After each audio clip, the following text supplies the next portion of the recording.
এগুলো সব কুঁড়ি গোলাপ গাছের। এই কুঁড়িগুলো কেটে ফেলতে কষ্টই হয়, কিন্তু কিচ্ছু করার নেই।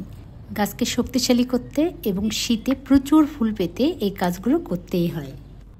বর্ষার ঠিক পরপরই আসবে গোলাপ গাছের ডরমেন্সি পিরিয়ড।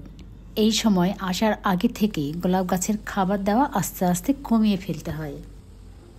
এই সময় আমরা গোলাপ গাছের কুঁড়িগুলো ভেঙে দিব। কুঁড়িগুলো যেখান থেকে ছাঁটলাম সেখান থেকে আবার নতুন ডাল বের হবে এবং গাছটাও ঝাঁকড়া হয়ে উঠবে। এই কুঁড়িটিকে দেখুন কত সুন্দর হয়ে বের হয়েছে, তারপর রেখে রাখা যাবে না, ছেঁটে ফেলতে হবে। আর এই কুঁড়িগুলো নষ্ট হয়ে গেছে, এগুলো গাছের বৃদ্ধি ঘটাতে বাধা সৃষ্টি করবে। যত তাড়াতাড়ি সম্ভব এগুলোকে কেটে ফেলাই হবে, গাছের বৃদ্ধির জন্য উত্তম। আর কুঁড়ি থেকেও যে ফুলটা হবে সেই ফুলটা কিন্তু খুব একটা ভালো হবে না। এই ফোটা ফুলগুলোকে দেখলেই বুঝবেন কেমন বিবর্ণ ফুলগুলো। গাছের ফুল এবং কুঁড়িগুলো ছেটেছিলাম সেপ্টেম্বর মাসের মাঝামাঝির দিকে। এখন যেহেতু অক্টোবর মাস, কিছুদিনের মধ্যেই এগুলোতে হার্ড প্রুনিং করতে হবে, সেই সাথে প্রয়োগ করতে হবে সার।